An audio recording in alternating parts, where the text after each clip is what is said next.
Halo teman horor, kembali lagi bersama saya Nimas Aurin. Kali ini saya akan membawakan cerita yang berjudul Bekas Rumah Sakit Bagian 2 oleh Mbah Ngesot. Sebelum mulai ceritanya, jangan lupa like, komen, dan subscribe agar kalian tidak ketinggalan cerita selanjutnya. Oke, gak usah lama-lama lagi, mari kita lanjut ke ceritanya.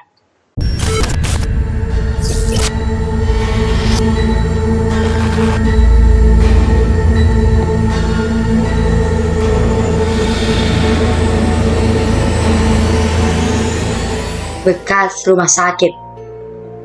Sejenak, layar kamera itu mati, lalu menyala kembali, menayangkan sebuah kejadian jauh sebelum rumah sakit itu ditutup. Dari layar tersebut terlihat seorang perempuan berbadan gemuk, pipinya tembam, wajahnya bulat. Ia sedang mematung diri di depan cermin.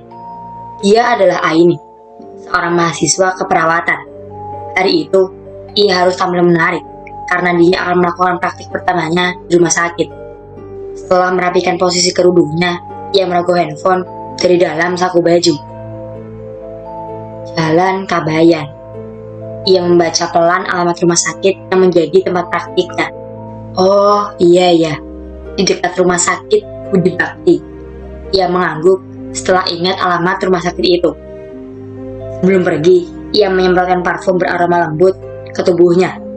Aini sangat bersemangat lantaran ia akan praktik di rumah sakit yang sama dengan Angga, pacarnya. Mereka sudah 1 tahun berpacaran. Dari luar rumah, terdengar suara klakson motor. Aini tahu, itu pasti motor Angga. Buru-buru, ia meraih tas gendongnya, lalu teriak pamit tanpa menyalami ibunya yang masih sibuk mencuci piring di dapur. Aini, jangan lupa makan siangnya di bawah, saut ibu dari dapur. Iya bu, sudah, jawab Aini yang sudah berada di halaman rumah. Gerbang berderit saat Aini membukanya. Angga tersenyum ramah pada Aini. Silakan nyonya. Lelaki itu menyerahkan sebuah helm warna pink. Terima kasih. Aini tersenyum manja. Tidak sampai 1 jam, mereka tiba di rumah sakit. Di sana mereka disambut resepsionis yang tersenyum ramah. Angga menyerahkan sebuah map yang berisi surat tugas. Resepsionis itu kemudian menelpon seseorang. Tidak lama berselang, Aini dan Angga dibawa berkeliling oleh 2 orang perawat senior di rumah sakit itu. Mereka memperkenalkan setiap ruangan yang nantinya akan menjadi tempat mereka bekerja. Setelah itu, mereka dipisah. Angga bertugas di ruang instalasi gawat darurat, sedangkan Aini berjaga di ruang dokter umum. Hari pertama bertugas, semua berjalan dengan baik. Tepat jam 5 sore, Aini keluar dari ruang dokter umum. Tugasnya sudah selesai, tapi Angga masih sibuk melayani pasien. Terpaksa, Aini harus menunggunya terlebih dahulu. Ia duduk di kursi panjang dekat ruangan yang tampaknya sudah lama tidak digunakan. Sudah hampir setengah jam ia menunggu Angga, tapi pacarnya itu tak kunjung muncul. Koridor tempat Aini menunggu Angga semakin sepi. Untuk menghilangkan bosan, ia bermain game. Namun tiba-tiba, seorang laki tua berbadan kurus dan rambut penuh uban duduk di samping Aini. Jelas saja, Aini terkejut. Ia mengelus dada sambil menoleh ke lelaki itu. Tatapan lelaki itu lurus ke depan dan kosong. Ia mengenakan kaos hitam polos dan celana panjang berwarna abu-abu. Aini terheran-heran. Ada apa dengan lelaki tua itu? Apakah dia gila? Pikir Aini. Kakek baik-baik aja? Tanya Aini.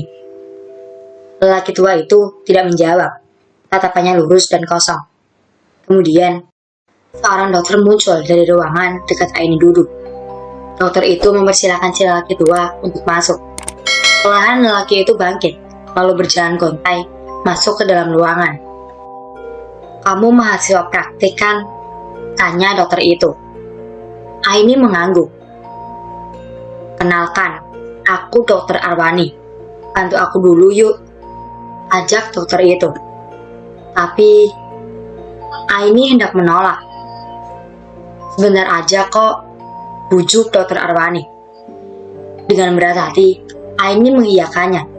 Setelah 10 menit, akhirnya ia selesai membantu Dokter Arwani. Aini hanya mengecek tensi darah dan berat badan si pasien. Dokter Arwani tersenyum kepadanya dan mengucapkan terima kasih. "Kamu pintar ya," kata Dokter Arwani sambil tersenyum. "Terima kasih dok, apa saya boleh pulang sekarang?" "Oh, silakan," jawab Dokter Arwani. Aini keluar dari ruangan itu, lalu duduk kembali di kursi panjang. Setelah beberapa menit, muncullah Angga dari kejauhan. Ia melambaikan tangan sambil tersenyum kepada Aini. "Ya ampun, lama banget." Aini menampakkan wajah marah. "Maaf, tadi malah suruh ngehandle pasien lagi," kata Angga. "Saking lamanya nunggu kamu, aku tadi sampai disuruh ngelayanin pasien lagi." Keluh Aini. "Hah? Serius?" "Iya, sama Dokter Arwani, nih di ruangan ini." Betapa terkejutnya Aini saat melihat pintu ruangan itu dibaku rapat. Pada bagian pintunya ada tulisan, "Dilarang masuk." Aini berjalan perlahan mendekati jendelanya. Ada celah tirai yang sedikit terbuka. Ia mengintip dari celah tersebut. Tidak tampak seperti saat Aini masuk. Ruangan itu seketika seperti gudang. Banyak sarang laba-laba menjuntai dan barang-barang bekas yang bertumpuk di dalam. Aini masih bingung dengan apa yang ia alami kemarin malam. Ia jelas-jelas bertemu dan membantu Dokter Arwani menangani pasien. Tapi kenapa tiba-tiba ruangan itu berubah menjadi gudang kosong? Ia lalu menceritakan kejadian itu pada ibunya. "Nama dokternya siapa tadi kamu bilang?" "Dokter Arwani, Bu." Bu Hani terdiam sejenak. "Kenapa, Bu?" "Nggak apa-apa, kamu bisa minta dipindahkan tempat praktiknya," tanya Bu Hani. "Kayaknya udah nggak bisa, Bu. Emangnya Ibu kenal sama Dokter Arwani itu?" "Iya, Ibu kenal." Wajah Bu Hani terlihat cemas. "Dia siapa, Bu?" "Setan jahat, Nak. Dulu, teman Ibu juga pernah diganggu Dokter Arwani. Ibu nggak tahu kalau kamu praktik di rumah sakit itu." "Terus gimana ya, Bu?" Aini juga tampak ketakutan. "Jangan khawatir." Bu Hani beranjak dari kamar anaknya. Ia mengambil sebuah jimat dari dalam lemari. Jimat itu dibungkus dengan plastik transparan. Di dalam plastik terdapat secari kertas yang dilipat hingga berbentuk segi empat. "Mana dompet kamu?" Bu Hani menyodorkan tangannya. Aini mengeluarkan dompetnya dari dalam tas, lalu menyerahkannya pada Bu Hani. "Nak, ini Ibu selipkan jimat ampuh di dompetmu. Ingat, jangan sampai jimat ini hilang ya." Aini mengangguk saja, tanpa bertanya macam-macam. Sementara itu, di rumah sakit, Angga sedang duduk sambil memeriksa kembali lembaran data pengunjung IGD. Di ruangan itu, ada dua orang yang sedang menjalani rawat inap. Keduanya terkena demam berdarah. Catatan trombosit mereka memprihatinkan, sehingga harus dirawat. Di samping Angga, ada Dokter Diong yang sedang sibuk menulis resep obat untuk pasien. Di rumah sakit itu, memang kalau malam tidak ada dokter umum yang berjaga. Jadinya, setiap pasien yang berobat tengah malam dirujuk langsung ke dokter yang berjaga di IGD. Tidak lama berselang, pintu IGD ditabrak paksa hingga menimbulkan bunyi berdebam. Dua orang laki menggotong seorang wanita yang sedang kritis. Mereka berdua panik dan langsung membaringkan wanita itu di atas ranjang pasien. "Korban tabrakan, Dok. Tolong segera dibantu," pinta salah satu laki itu. Umur wanita yang sedang kritis berkisar 20 tahun. Masih terlihat sangat muda. "Pendarahan parah, Dok," kata Angga. Ini baru pertama kalinya ia menangani pasien yang kritis. Belum sempat dilakukan tindakan apapun, wanita itu mengembuskan nafas terakhir. Tubuhnya tidak kuat menahan pendarahan yang sangat parah. "Dia sudah meninggal. Apa bapak-bapak ini keluarganya?" tanya Dokter Diong. Mereka berdua menggelengkan kepala. "Bukan, Dok. Jadi, tadi wanita ini ikutan balap liar, dan sebelum sampai di garis finish, dia mengalami kecelakaan tunggal, Dok." "Lalu kalian siapanya?" "Kami penonton, Dok. Di sana Tadi nggak ada yang mau bawa wanita ini ke rumah sakit. Ada takut mereka. Kalian tahu siapa wanita ini? Tanya dokter. Mereka lagi-lagi menggelengkan kepala. Apakah kalian menemukan KTP wanita ini? Enggak dok, lihat aja. Dia bahkan nggak bawa dompet. Angga, tolong bawa dulu ke kamar mayat ya. Baik dok. Mayat perempuan tanpa identitas itu dibaringkan di atas brankas, lalu Angga mendorongnya menuju kamar mayat. Sementara Dr. Diong masih berbincang dengan kedua laki tadi. Sesamanya di kamar mayat, Angga disambut oleh seorang lelaki yang sedang berjaga. "Ya, masuk," sambut lelaki penjaga kamar mayat.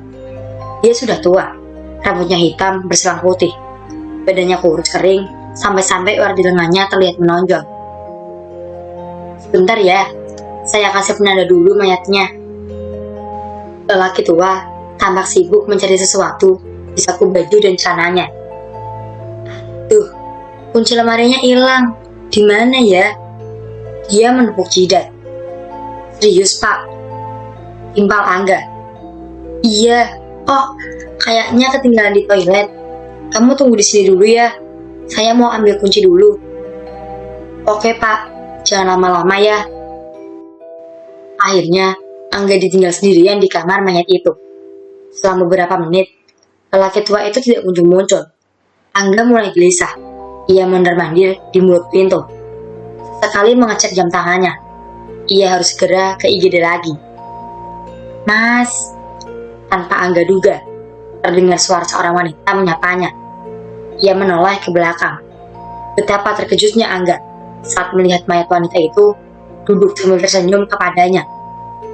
Kedua mata wanita itu masih terpejam. Angga berteriak ketakutan, lalu lari sekuat tenaga menuju ruang IGD. Dengan terengah-engah, ia menjelaskan apa yang barusan dilihatnya pada Dr. Diong. Jelas saja, Dr. Diong terkejut mendengar penjelasan Angga. Mereka lalu bergegas menuju kamar mayat. Tibanya di sana, mayat wanita itu sudah terbaring kembali di atas berangkar, yang tentunya tidak bernyawa. "Ah, kamu ngada-ngada aja." Dr. Diong kesal pada Angga. "Ada apa ya dok?" tanya penjaga kamar mayat. "Sumpah dok, tadi aku lihat wanita itu hidup lagi," serga Angga yang tetap ngotot kalau dia tidak salah lihat. "Kayaknya kamu kebanyakan nonton film horor deh," timpal Dr. Diong.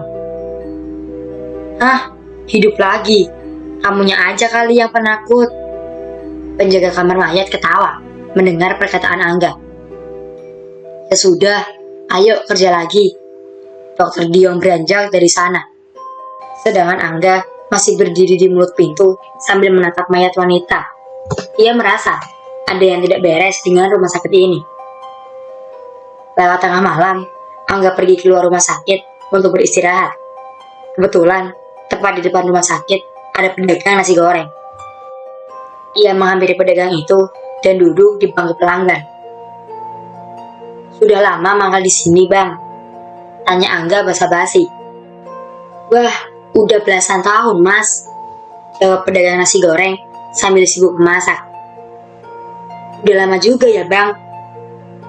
"Iya, Mas. Saya betah mangkal di sini." Tidak perlu menunggu lama, nasi goreng pesanan Angga akhirnya siap dihidangkan. Aromanya menggoda. Angga makan dengan lahap sambil sesekali memainkan handphonenya. "Bang, nasi gorengnya satu." Terdengar suara lembut seorang wanita memesan nasi goreng. "Baik, Mbak," kata pedagang nasi goreng. Angga terlalu fokus dengan makanan dan handphonenya. Ia tidak sempat menoleh pada wanita itu. "Pedes nggak, Mbak?" "Enggak, Bang. Saya nggak suka pedas." Tidak sengaja, Angga menoleh ke arah wanita itu dan ia terkejut karena ternyata yang sedang memesan nasi goreng adalah pasiennya yang baru saja meninggal akibat kecelakaan. Sontak saja, Angga memuntahkan nasi yang belum selesai ia kunyah. Setan! Angga panik. Ia tidak melihat keberadaan tukang nasi goreng. Angga berdiri, hendak kabur. Tapi tiba-tiba, tukang nasi goreng berdiri di hadapannya tanpa kepala. Mau kemana, Mas? Bayar dulu. Tukang nasi goreng itu menodongkan tangan kanannya, meminta bayaran. Angga jatuh pingsan melihat kejadian menyeramkan itu. Keesokan paginya, ia sudah terbaring di ruang rawat inap. Semenjak kejadian itu, Angga tidak masuk praktik selama 3 hari. Ia masih trauma dengan apa yang ia alami. Aini sudah membujuknya untuk kembali bertugas, tapi Angga tetap tidak mau. Dia bahkan ingin pindah lokasi praktik. Kita harus pindah atau mengundurkan diri. Rumah sakit itu sangat angker, sayang, kata Angga saat Aini menjenguknya di rumah. Aku udah mengajukannya ke pihak kampus, tapi ditolak. Kita harus tetap menyelesaikan praktik di rumah sakit itu. Enggak, itu terlalu bahaya. Aku yakin rumah sakit itu sarang setan. Gus, jangan sembarangan kalau ngomong. Potong Aini. Ya sudah, kamu istirahat dulu aja di rumah. Ingat kata-kataku, jangan mengundurkan diri ya. Lanjutnya, di lain waktu, giliran Aini yang berjaga malam. Sama seperti Angga, ia juga mengalami kejadian aneh. Malam itu, rumah sakit sepi pengunjung. Aini keluar dari toilet, lalu melihat jejak kaki seseorang di lantai. Jejak itu berlumpur. Aini lalu mengikutinya. Semakin diikuti, jejak itu ternyata mengarah ke kamar mayat yang pintunya terbuka. Lampu ruangannya mati. Aini menyalakan senter handphonenya. Karena sangat penasaran, ia pun masuk ke dalam kamar mayat sambil memanggil Pak Lukman, si penjaga. Pak Lukman, Pak. Namun di sana tidak ada siapa-siapa. Ia terus mengikuti jejak yang mengarah ke pojok kanan ruangan, dan di sana Aini menemukan sebuah lubang berbentuk segi 4. Lubang itu cukup dalam, tapi Aini dapat melihat ke dasarnya dengan bantuan sender handphone. Mungkin lagi ada perbaikan, kata Aini pelan. Namun, saat Aini akan keluar dari kamar mayat, terdengar suara tangis seseorang dari dalam lubang tadi. Aini tidak jadi beranjak dari sana. Ia perlahan melongokkan kepala ke dalam lubang tersebut, lalu mengarahkan cahaya senternya kembali. Di dalam lubang, Aini melihat seorang wanita berbaju putih dengan rambut tergaya sebahu sedang menangisi bayi yang dibungkus kain kafan. Tolong anak saya. Wanita itu mendongak, menatap Aini dari dalam lubang sambil menangis. Ibu kok bisa ada di sini? Tanya Aini sambil ketakutan. Anak saya, Mbak. Tolong anak saya. Tanpa menjawab pertanyaan Aini, ibu itu terus meminta tolong. Anak ibu kenapa? Mati. Aini terkejut mendengar jawaban wanita itu. Ia menutup mulutnya dengan telapak tangan. Ia seolah hampir tak bisa berkata apa-apa. Sebentar, saya panggilkan seseorang dulu buat bantu ibu keluar dari lubang ini ya. Ragu-ragu, Aini melangkah hendak keluar dari ruangan itu. Namun tiba-tiba, tangan wanita yang berada di dalam lubang tersebut menjulur panjang. Tangan itu menggenggam pergelangan kaki Aini. Sontak saja, Aini menjerit minta tolong. Ia tersungkur ke lantai, lalu ditarik dengan sangat kuat ke dalam lubang. Tangan Aini masih bisa berpegangan pada tepi lubang. Ia menangis sambil minta tolong. Anehnya, tak ada satupun yang datang untuk menolongnya. Bahkan si penjaga kamar mayat juga tak kunjung muncul. Entah kemana lelaki tua itu. Ikutlah dengan kami, bisik wanita di dalam lubang. Aini masih bisa bertahan. Namun, entah berapa lama lagi dia mampu berpegangan. Keringat membasahi wajahnya. Berkali-kali, lengannya meringsut ke depan, mencoba untuk keluar dari lubang. Aini melongok ke dasar lubang. Ia semakin berteriak ketakutan saat melihat ada puluhan orang yang menjejali lubang tersebut. Mereka semua menatap Aini dengan tatapan dingin serta menyeramkan. Aini rasanya sudah tidak sanggup lagi bertahan. Satu cengkramannya lepas. Beberapa detik kemudian, tangannya satunya lagi ikut lepas. Sebelum Aini jatuh ke dalam lubang, seseorang menggenggam tangan kanannya. Itu Dokter Arwani. Ia tersenyum pada Aini. "Tenang, Nak." Perlahan, Dokter Arwani mengeluarkannya dari dalam lubang. Baju Aini basah oleh keringat. Ia tidak mengucapkan terima kasih kepada Dokter Arwani, melainkan langsung pergi begitu saja sambil menangis ketakutan. Saat sedang berlari di lorong koridor, ia bertemu dengan Pak Lukman, si penjaga kamar mayat. "Pak, di kamar mayat." Aini mengatur pernapasannya. "Kenapa?" Pak Lukman tampak kebingungan. "Ada setan, Pak. Bapak jangan ke sana dulu." "Setan di mana?" "Kamar mayat, Pak. Di kamar mayat." Napas Aini masih terengah-engah. "Tenang, Mbak. Di rumah sakit ini gak ada setan kok." Tanpa memedulikan penjelasan Pak Lukman, Aini lari begitu saja. Ia hendak memberitahu para petugas di rumah sakit. Di perjalanan, Aini kembali berpapasan dengan seseorang. Kali ini dengan seorang security. "Pak Ruslan, tolong Pak. Ada setan di kamar mayat." Pak Ruslan tidak terlihat kaget atau panik. Ia malah santai saja. "Jangan heran, Mbak. Di rumah sakit ini memang banyak setannya," jawab Pak Ruslan.